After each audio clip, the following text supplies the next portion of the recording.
Well, I respect Mitt, but I reached a different conclusion.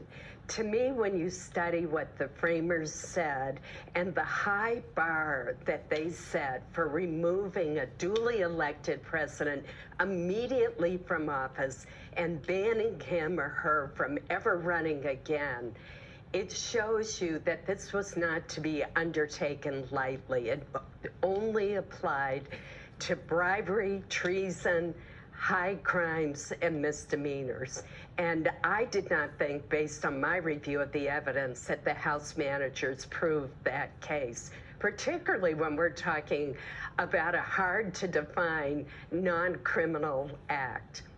So David Frum in The Atlantic wrote this. He said, I don't know why I feel so sure of this, yet I am sure. Susan Collins asked Mitch McConnell for permission to vote for witnesses, talking about the early vote, and Mitt Romney did not. I would imagine that he would probably extend that sentiment to this situation as well. You know, Martha, I have cast more than 7,000 votes in my Senate time. And I've never asked anyone for permission on how to vote.